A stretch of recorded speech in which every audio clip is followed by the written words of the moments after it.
Sustainability is a trend I can get behind. And today we're going to dive into sustainable content marketing strategies using content repurposing. I want to help you reduce, reuse, recycle, and get the maximum amount of content out of your message because thrift shopping is kind of fun. And I want us to thrift shop and upcycle our social media content so we're not like producing new content all day, every day. You feel me?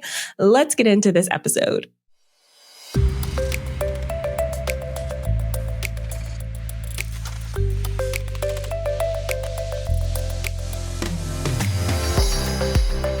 Welcome to the Savvy Social Podcast, the show that blends stories and strategies to help businesses create engaged and profitable online communities using the unique power of social media.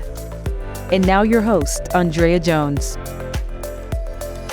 By the way, today's episode is a follow-up from my platform agnostic episode. Y'all loved that one, where I talked about how I am platform agnostic. I don't put my loyalty on any social media platform or any marketing platform. In fact, I like to use them all and cycle through how I use them. So today I'm going to talk about how I do that in a way that's sustainable, in a way that I actually can manage as a single person being the face of all of the marketing. Before I get into that though, I got to tell y'all like a little BTS moment because I just recently switched to Riverside and I'm loving it. It's the studio, first of all, is beautiful. And I've recorded in the studio before as a guest, but I've never used it for myself. I went with the most cost-effective option, which, isn't always the best option. Riverside is actually not that much more, and it has so many more features. We are playing around with their text-based editing, which just makes my team's job like 10,000 times easier. And they have this feature called Magic Clips, which helps with social media clips. So y'all may see some Riverside clips popping in your feed soon.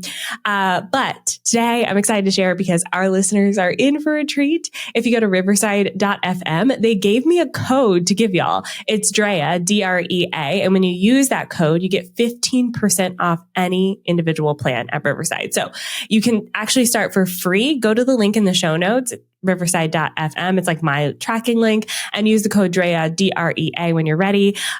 Yes, I'm affiliated with them in this code, but I'm not being paid to say this. So y'all go check it out. Tell me what you think and let me know if you like the final product. All right, let's dive into today's episode.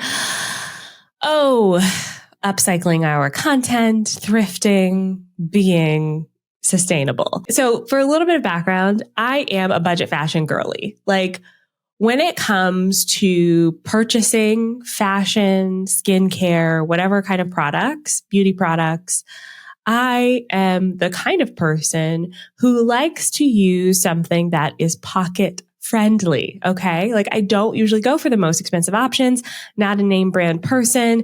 I don't own any, I think, name brand items. And if I do, it's a waste of money because I'll probably break it or something. And I've always been this way, like shopping with my mom growing up. That's kind of what she passed on to me. And then I used to run a budget fashion blog.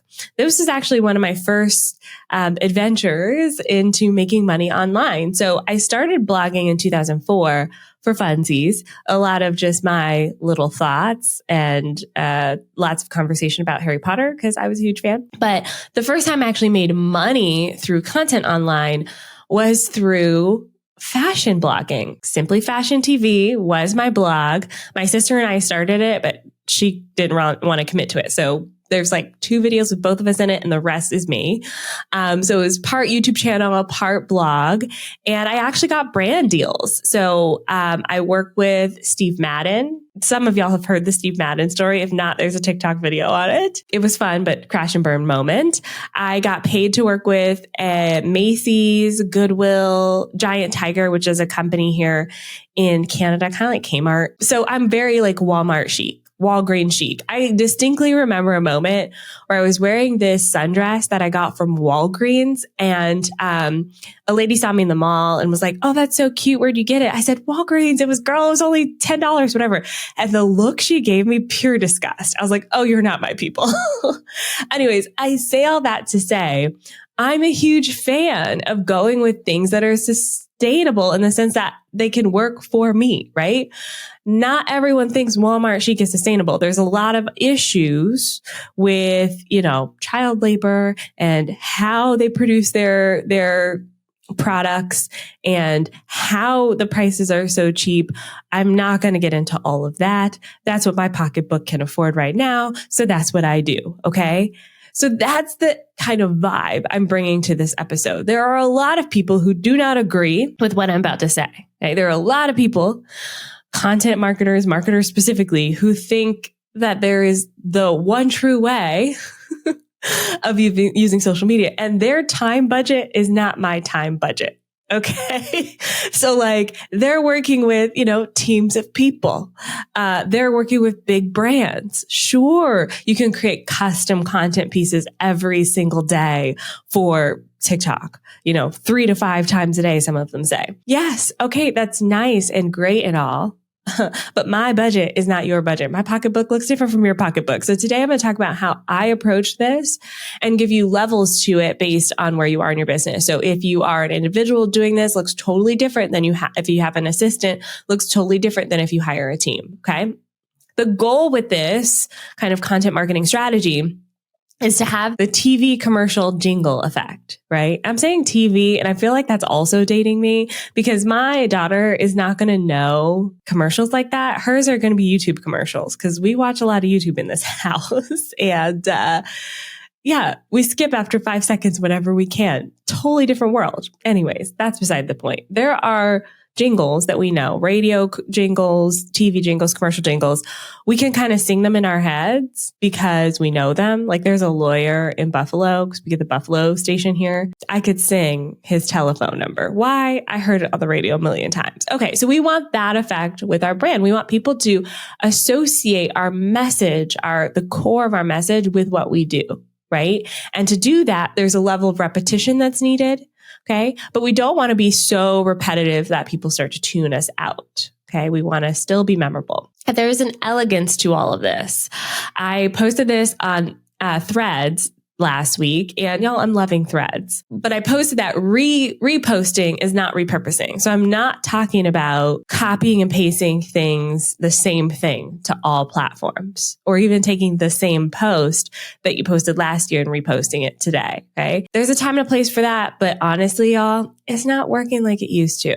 Okay. This strategy used to be what I teach, but I changed with the times. And I changed with the times because that strategy is no longer working. Just taking a post and same thing, Facebook, LinkedIn, X, formerly known as Twitter. I always laugh when I say that. Anyways, it's not working. There's a little bit of finessing that goes with this. And I want to show you today how to do that without literally bending over backwards and spending all of your time on social media. So the first thing that I do with my brand, with my client's brand, what I tell my students to do is to start with research. Some of this research is internal, some of it's external.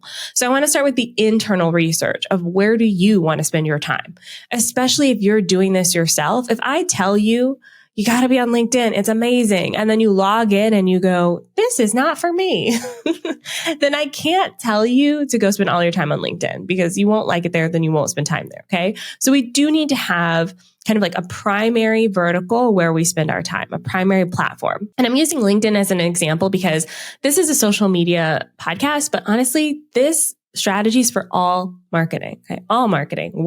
How do you want to spend your time and how do you want to deliver that? One of the lessons in our framework training inside of the Savvy Social School is about your way of delivering your content. My personal preference is through speaking, particularly through video. I am a video girl. I like video content. If you ask me to write a blog post, it will take me 5 times longer to write a blog post than it will take me to record a video. That's just my preference. So if I decide to go all in on writing and blogging and these deep, insightful carousel posts, it's going to take me 1,000,000 times longer. That may not be the case for you. Maybe you're a writer. And if I say do video, you're like, oh my gosh, video? I can't do that. Figure out that method of communication that works the best for you. Okay. So now we have where we want to show up. We have how we want to show up. Those are the internal research things that we want to figure out. Then there are external research.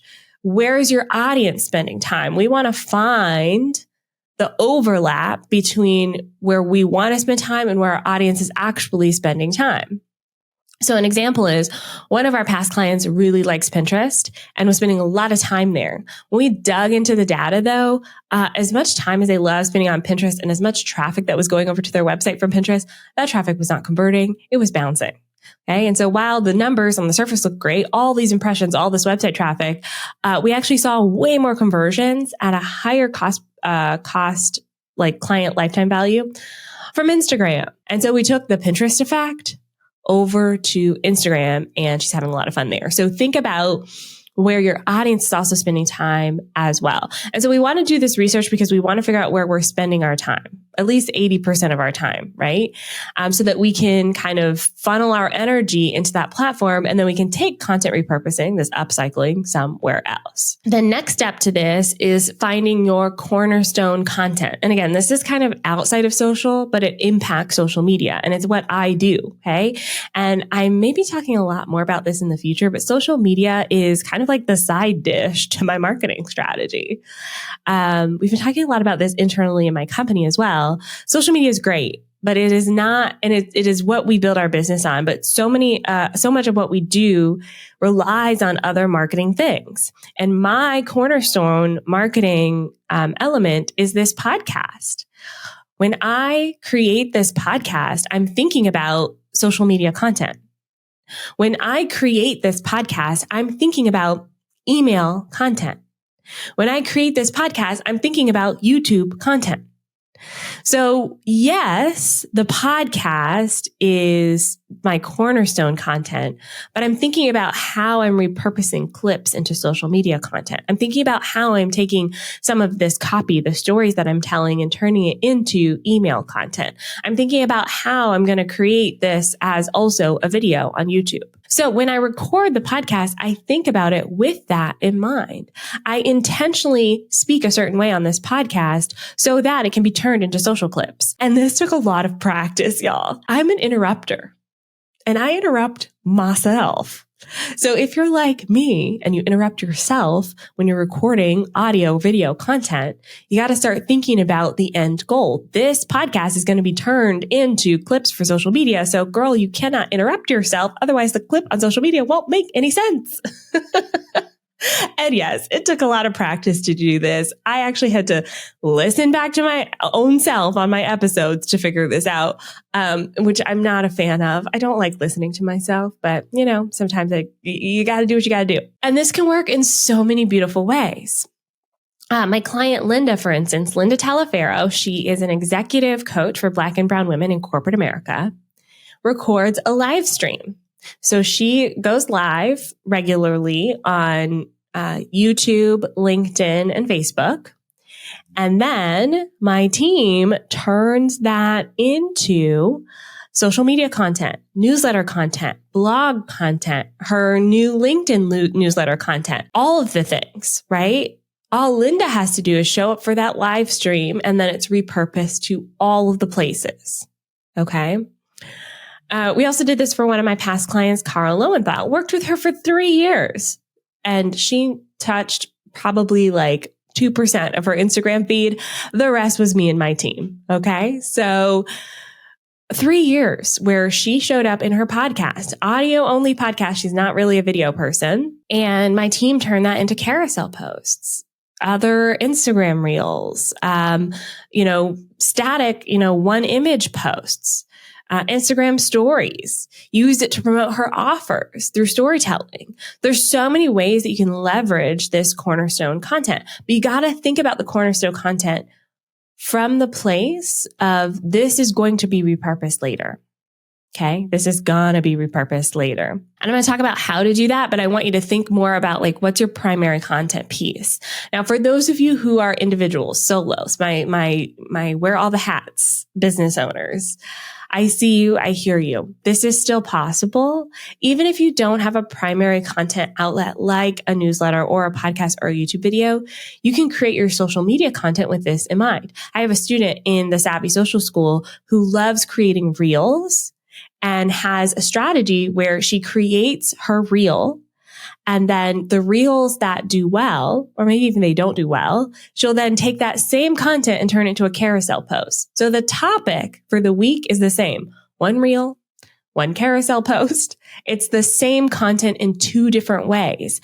This helps maximize her reach. It solidifies her message. We all know not everyone sees every single post we post anyways, right? And then she can take those and repurpose them to other platforms. The reels become TikToks. The carousel post becomes, the carousel post on LinkedIn, which is more like a PDF. You can take that same content and reshare other places with that repurposing in mind. We got to start from your preference and your cornerstone content. All right, we're going to take a quick break. When we come back, I'm going to talk more about how to incorporate trending content, how to save all of this, and more when we get back.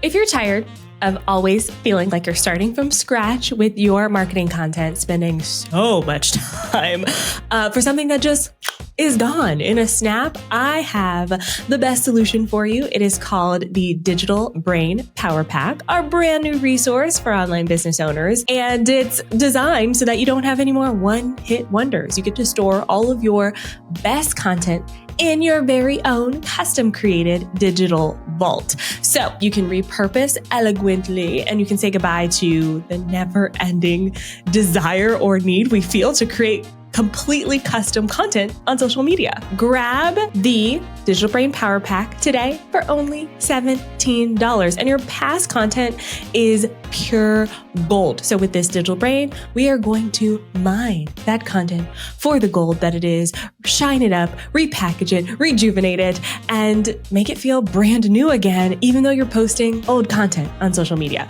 Okay, so what does the Digital Brain Power Pack come with? It comes with our Digital Brain training, so you can really kickstart your journey, know where to start, how to update it. It comes with the ready-to-use template in Airtable, which is my tool of choice when it comes to building out digital brains. It comes with real life examples so you can see digital brains in the wild. And yes, you'll get to peek at my own digital brain.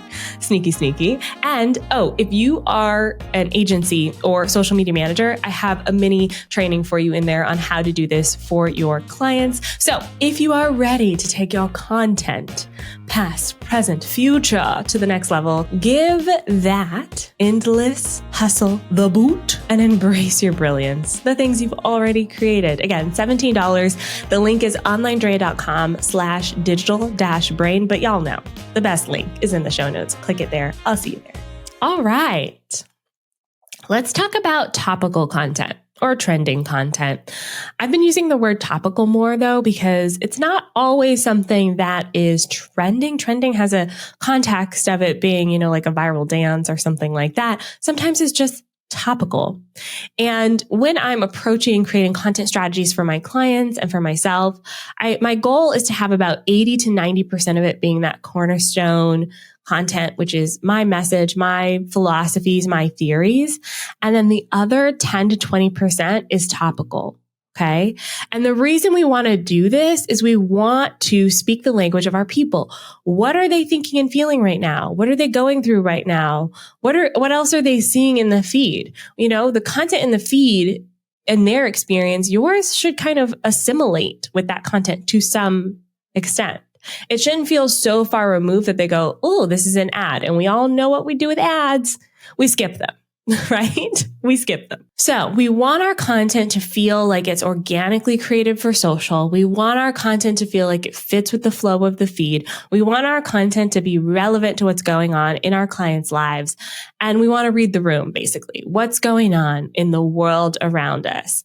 And the essence of your message can stay the same. Okay, I'm not asking you to become a trending dancing girly. We don't need that from you, unless you want to be. Do you? What I'm asking for you to do is to respond to things that are happening in the world around you. And I recently created an Instagram reel about this because I'm seeing a lot of people post content that feels like they filmed it, 2 years ago, or they're writing content that feels batched, and it doesn't quite fit what's happening in the world around. And so I'm not saying you can't batch. I'm a batcher. I like to batch, right? But before you post, read the room and figure out if this batch content fits with what's happening in the world around you, or create some content that actually does fit with what the topics that are happening, the trends that you're seeing. And total side note, we do this in the Savvy Social School through Trend Savvy. Y'all who are in the school, or if you've purchased Trend Savvy separately, we help you with this, right? We give you the topical content that you can respond to. So one example of this is my client, Linda. I like using her as an example because her business is just beautiful.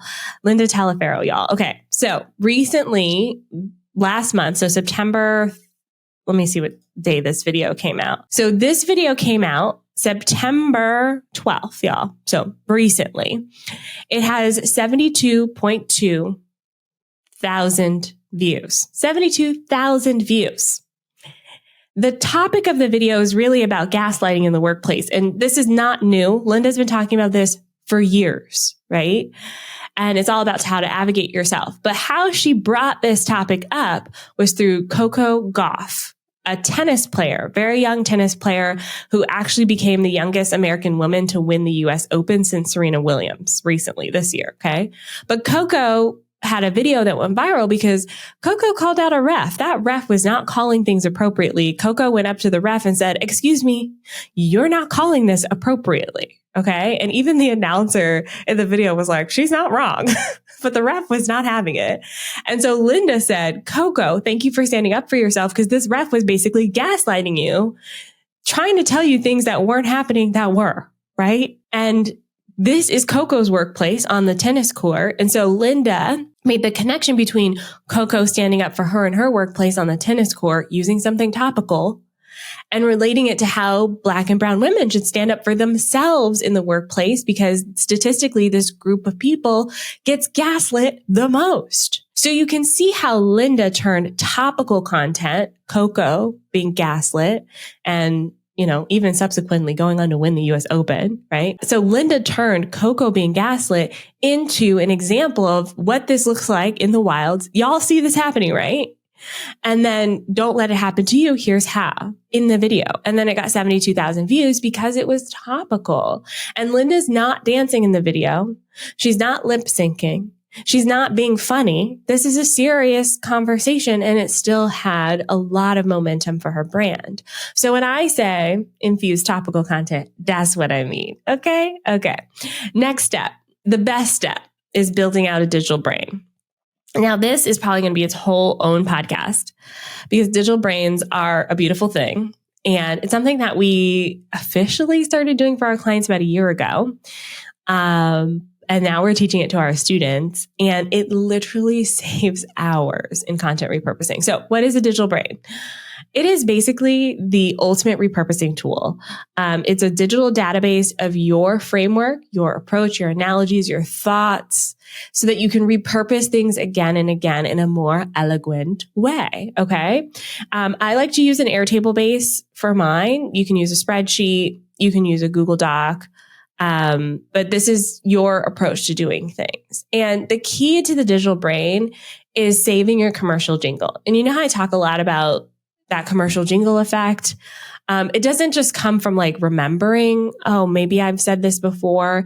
You kind of have to cement it, right? You have to cement it in yourself first, and then it's easier to share again and again. And so as you start saving your analogies, so one of my analogies, for instance, is social media is a lot like dating. Boom. In my digital brain. So when I'm talking about social media, I'm talking about how it's like dating. Okay. You don't just put out an outfit, pretty outfit, and show up and be like, I'm here. like me, right? And I feel like that's what we do with our content sometimes. We got to connect, have that connection with other people. It's not just about how we look on the outside. It's about how we help people feel, how they feel when they interact with us. That's like dating. So when I'm talking about social media is like dating. I'm going back to that analogy again and again and again as an illustrative point. And I may use different examples. I have a little joke about how some of us are in our house waiting for the mailman to come knock on the door. And we hope that that's the one. And then we're disappointed that that's not the one because it's the only person that we're seeing, right? And instead we need to go out and like be with the people. And social media is the same way. You can't just sit back, wait for people to come to you. You got to go to them. So I have all of those saved in the digital brain. If you are a solo entrepreneur, you're doing this yourself, this may be just some jotted down notes about how you approach the stories, analogies, and framework that you use to tell your story. As your business grows, you can easily get an assistant to help you with this. They're watching your videos. They're listening to your podcast interviews. They're in on client calls and they're jotting these things down for you. So when it comes time to create content, you use the digital brain first to create that content. And now you're repurposing things that you've already said. And then as you grow, you get a team to help you. And this is what my team does with our clients. We show up on social media as our clients. We are them. They are us. We are them on social media. And our goal is to make it look like they're the ones posting. And I think my brand is a great example of this. I film the videos, yes, but my team sends me the video ideas. Sometimes they write out whole ass scripts for me. I said it somewhere in a podcast, probably, but I'm not writing that caption. I told you, writing takes me forever. I'm not writing the caption. I write my newsletters every week. My team writes every other email, and it sounds like it's coming from me because they use the digital brain. And that's the exact strategy we apply to our clients, right? A lot of our clients are coaches, thought leaders, experts. They have a unique perspective on the world. They're very unapologetic about the way that they approach their work. But they just don't have the capacity to be able to do all of that, right? So they hire us and we do it for them. So your digital brain is your hub, your digital hub. And no matter where you are in your business, whether you're working by yourself, solo show, independent business owner, or you're starting to build out your team, this digital brain becomes such an amazing resource for scaling up your recycling, your content cycling, your content repurposing. So with that, now it is time to repurpose away. You have your cornerstone content. Then you're taking that content over to social. Then you're tweaking it to all the other platforms, right? We're not just copy pasting to every platform. We're being elegant about it. So yes, you can take a TikTok and post it as a reel and as a YouTube short and even on LinkedIn. But you wouldn't really take Instagram carousel post and just post it over to Facebook. It doesn't look good. So you're going to take that concept, the content, the core idea behind that post and tweak it for a platform like Facebook or tweak it for a platform like LinkedIn. You can just straight up repost. Some areas that I'm seeing this work really well is something that can go on X, formerly known as Twitter, can go straight over to Threads. But that same content posted as, say, an Instagram story doesn't necessarily have the same energy or have the same vibe. So we're going to test it out. What works for one platform may not work for another, but we definitely want to get life out of our concepts. So maybe you say it in an Instagram reel and then you write it as a carousel post. Or maybe you film it as a video, transcribe it, turn it into an email newsletter. Or maybe you're like Linda, you live stream and have your team repurpose it. Or like Cara, you podcast and have your team repurpose it. Or maybe you take your written content and then you turn that into a B-roll video on Instagram Reels or on TikTok. All of these examples are excellent ways to repurpose your content and use that digital brain as the foundation of how to repurpose those. And y'all, this goes way beyond just social media content or even content marketing. I'm talking about, we use our digital brain for sales pages, for website copy. We use it when responding to clients. Like we use our digital brain. Okay. So this is such an important resource for you. And as I said at the top of this episode, it's not the way that everyone wants to do it, okay? I'm a budget fashion girly, Walmart chic. Not everyone's Walmart chic. Not everyone wants this sort of strategy. So if this is not for you, you can move on along. But if it is for you, I hope you got a ton of value out of this episode. And before I go, just a quick reminder, we use Riverside FM to produce this. If you want 15% off, go to the link in the show notes and use DREA, DREA at checkout, get you a little 15% off. I'll see you in the next episode. Bye for now.